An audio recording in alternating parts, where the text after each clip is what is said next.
आज आपण माडा केसरी 2024 5 ऑक्टोबरला जे मैदान होणार आहे त्या मैदानावरती पोहोचलेलो आहे.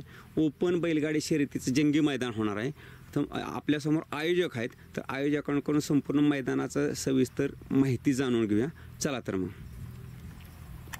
नमस्ते नाना. नमस्ते. प्रथमतः आपला परिचय द्या. मी दयानंद महाडिक, टेंभुर्णी. आता जे हे 5 तारखेला मैदान होणार आहे, हे मैदान कशा संदर्भात बनवलेलं आपण? आता जे 5 तारखेला मैदान होणार आहे ते मैदान आमचे नेते माढा तालुक्याचे भावी आमदार अभिजित आबा पाटील यांच्या वाढदिवसानिमित्त आयोजित केलेलं आहे. मैदानाची तारीख पुन्हा एकदा सांगा. 5 ऑक्टोबर. 5 ऑक्टोबर 2024. वार शनिवारी. मैदानाचं ठिकाण? मैदानाचे ठिकाण बावी, तालुका माढा, जिल्हा सोलापूर. हे कुठल्या रोडवरती येते? कुर्डवाडी रोडला. शेटपळ कुर्डवाडी रोड. ह्या मैदानावर येण्यासाठी लोकेशन म्हणजे रस्ता सांगा. सोलापूर पुणे हायवे, शेटपळ फाटा, शेटपळ कुर्डवाडी रोड बावी. ओके. म्हणजे सोलापूरहून कोण आलं तरी शेटपळ चौकातून कुर्डवाडी रोडनी येताना बावी. ओके. शेटपळ पासून 3 किलोमीटर. आणि टेंभुर्णी करून आलं तर? टेंभुर्णी पण आलं तरी शेटपळ फाट्याहूनच शेटपळ कुर्डवाडी रोडला 3 किलोमीटर. आणि कुर्डवाडी करून हा शेटपळचा रस्ता पकडायचा? हां, कुर्डवाडीवरून शेटपळ. ओके, असं आहे. ह्याचं लोकेशन सर्व ग्रुपवरती मिळेल? हो, सगळ्या ग्रुपवरती लोकेशन सेंड केलेलं आहे. बरं. आता ह्या मैदानाचं प्रथम बक्षीस शेवटचं बक्षीसपर्यंत बक्षीस सांगा तुम्ही. पहिलं बक्षीस आहे 2,11,111 रुपये. अच्छा. दुसरं बक्षीस आहे 1,51,111 रुपये. तिसरं बक्षीस आहे 1,11,111 रुपये. चौथं बक्षीस आहे 51,111 रुपये. पाचवं बक्षीस आहे 41,111 रुपये. सहावं बक्षीस आहे 31,111 रुपये. आणि सातवं बक्षीस आहे 21,111 रुपये. त्याचबरोबर काय क्वार्टर फायनल किंवा गट विजेत्या बैल मालकास काय उच्च देणार? गट विजेत्यास 2,000 रुपये. गट विजेत्यास. बरं. ह्या मैदानासाठी प्रवेश फी किती असेल? 2,000 रुपये. 2,000 रुपये प्रवेश फी असेल. नाना, आता तुम्ही सांगितलं की प्रवेश फी 2,000 रुपये असेल. आपलं प्रथम बक्षीस 2,11,000 आहे. त्या नियमाने बरोबर आहे. तर त्याचबरोबर काय की फिटनेससाठी 100 रुपये एक्स्ट्रा घेतात प्रत्येक मैदानात, तर ते तुमच्या मैदानात घेतले जाणार आहेत का? नाही, आम्ही ते घेणार. म्हणजे फिटनेस सर्टिफिकेट सहित 2,000 रुपयेच प्रवेश फी आहे.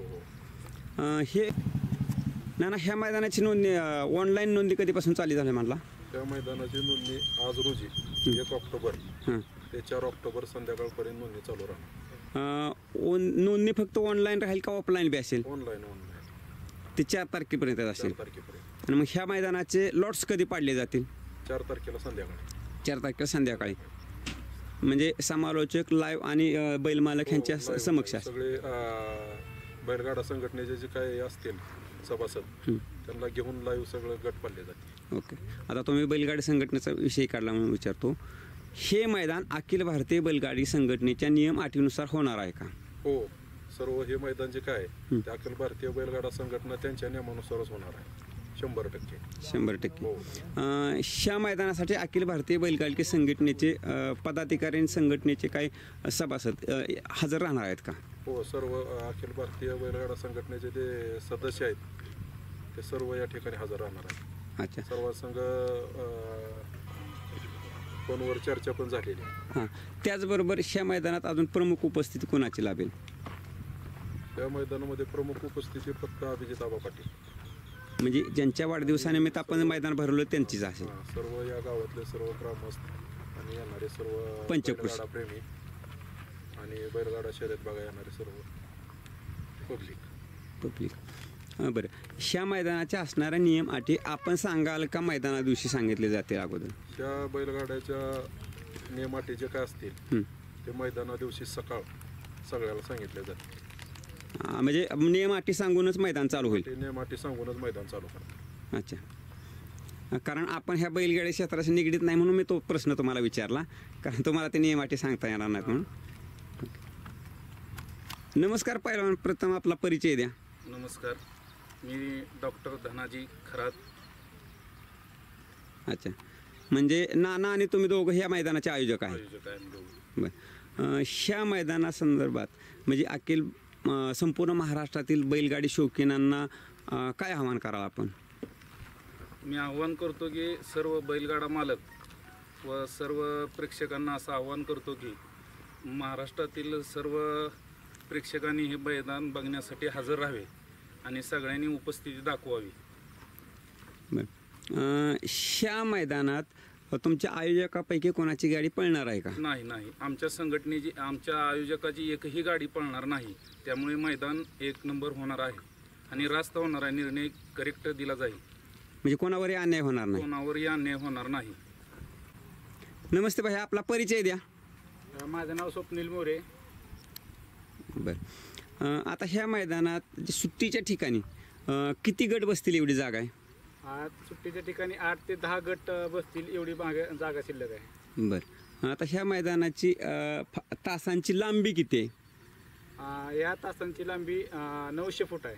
बरं, आणि तासाचं अंतर किती आहे? या 2 तासातलं अंतर 13 फूट आहे. म्हणजे आतील अंतर, आतील अंतर म्हणजे 15 फुटावरती तास टाकला, आतील अंतर 13 फूट आहे. बरं, त्याचबरोबर सुट्टीसाठी बॉक्स असेल का?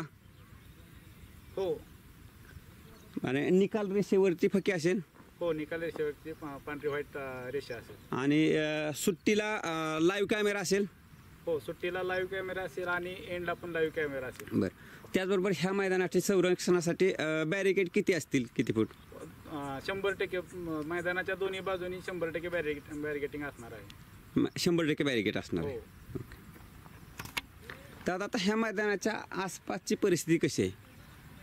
आसपास ह्या मैदानाच्या दोन्ही साईडला जुन्या पद्धतीच्या ताली आहेत आणि प्रेक्षकांना बसण्यासाठी ही अशी ताल आहे. निसर्गरम्य असं वातावरण आणि सुंदर अशी झाडी आहेत.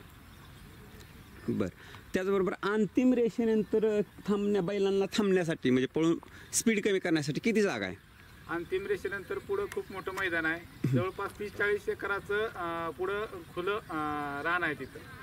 बरं, म्हणजे इथं बैलांना परत आराम करायसाठी भरपूर जागा आहे. हो, खूप जास्त जागा आहे. बरं, ह्या मैदानात प्रेक्षकांना आणि बैलांना पिण्याच्या पाण्याची सोय असेल का? हो, प्रेक्षकांसाठी पण पाण्याची सोय केलेली आहे पिण्याच्या, आणि येणाऱ्या बैलांसाठी पण पाण्याची सोय केलेली आहे. दादा, आता तुम्ही सांगितलं की पिण्याच्या पाण्याची सोय असेल, त्याचबरोबर मला सांगा, न जाणू काही अपघात वगैरे झाला तर त्यासाठी ॲम्ब्युलन्सची सोय असेल का? हो, रुग्णवाहिकेची सोय केलेली आहे.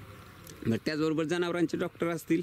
जनावरांचे डॉक्टर असतील, पशुवैद्यकीय पथक त्यांचं सकाळपासूनच तिथं हजर राहणार आहे. बरं, आणि त्याचबरोबर माणसांच्या उपचारासाठी डॉक्टर असतील?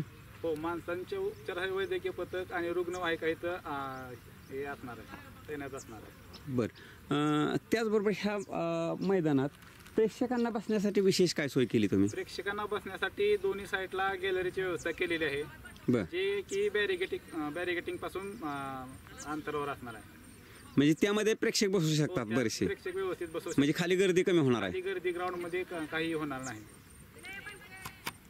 दादा, आता तुम्ही म्हटलं की दोन्ही साईडनं गॅलरी असतील बॅरिकेड नंतर, मग हे गॅलरी करण्याचा उद्देश काय तुमचा? अंतिम रेषेपाशी दोन्ही बाजूला जी गर्दी होती ती आम्ही रोखण्यासाठी दोन्ही बाजूला अंतिम रेषेच्या पुढे पण गॅलरीची व्यवस्था केलेली आहे, जेणेकरून तिथं त्रास होऊ नये, डिस्टर्ब होऊ नये म्हणून. बरं, हा त्यातून हे काय शौकीन असतात की अंतिम रेषेवर पुढे येतात दोन्ही साईडच्या म्हणजे कडच्या तासाला थोडीशी गर्दी होती, तर त्यासाठी काय तुमचे स्वयंसेवक किती असतील? हो, त्यासाठी आम्ही 200 स्वयंसेवकाची नेमणूक केलेली आहे आणि ते स्वयंसेवक सगळ्यांना तिथं त्याचं. बरं, अंतिम रेषेच्या पुढं आडवी किती तासापर्यंत फक्की असेल म्हणजे ते पब्लिक थांबण्यासाठी? जवळ 100 फुटावर 100 फुटावर एक हो. रेषा असेल, हो तिथं पब्लिक थांबेल. हो, म्हणजे पळून येणाऱ्या बैलासाठी कुठलाही अडथळा नसेल? कुठलाही अडथळा येणार नाही. अच्छा, नमस्ते भाई, प्रथमतः आपला परिचय द्या. माझं नाव सिद्धेश मोरे, 22 आहे तुम्ही. मग आता आपण इथं बैलगाडा म्हणून मी आता बघितलं की तुम्ही मैदान बघत होता, तुम्ही बैल मालक म्हणून आलेला आहे का? हो हो, बैल मालक म्हणून आले. आपल्याकडे कोणती कोणती बैल आहेत? आमच्याकडे टोटल 3 बैल आहेत. हां, बादल, शंकर आणि भारत म्हणून 3 बैल. बरं, आता तुम्हाला हे बैलांना पळण्यासाठी कसं मैदान वाटले? बैलांना पाळण्यासाठी हे व्यवस्थित मैदान झालेलं आहे. टोटल पल्ला याचा 900 फूट आहे आणि रोलिंग वगैरे हे प्रॉपर केलेलं आहे त्यांनी. मला असं दिसलं की मैदान बघितल्यानंतर आयोजकांनी इथं बरीच मेहनत घेतलेली दिसते. या आयोजकांनी 1 महिना अगोदरपासून ते मेहनत घेत आहेत आणि त्या मेहनतीचं आता कुठेतरी म्हणजे आपलं एंड पर्यंत आपण पोचलेलं आहे. व्यवस्थित असं मैदानाचं नियोजन त्यांनी केलेलं आहे. मैदान पळायसाठी तास कसे आहेत? पाळण्यासाठी तासं उत्तम आहेत. पूर्ण मातीचं मैदान आहे, त्यामुळे काही तुम्हाला प्रॉब्लेम येणार नाही. कुठेही खडा काही कुठे नाही आहे. मैदान जरी ओपनचं असलं तरी वासर आणि मोठ्या बैलांना पळायसाठी मैदान कसं आहे? वासरांना देखील पळायला आदत बैलवाले सुद्धा या मैदानाला आले तरी काही आपल्याला प्रॉब्लेम नाही आहे. तरी पण त्या बैलांना सुद्धा आणि वासरांना सुद्धा पळायला हे मैदान चांगलंच आहे. चांगलंच आहे. म्हणजे आज तुम्ही बैलगाडा मालक म्हणून इतर बैल मालकांना काय आव्हान करा?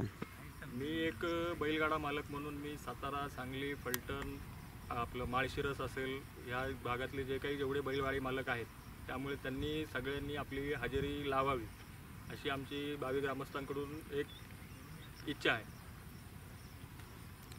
विनंती आहे आणि विनंती आहे. अच्छा, धन्यवाद दादा.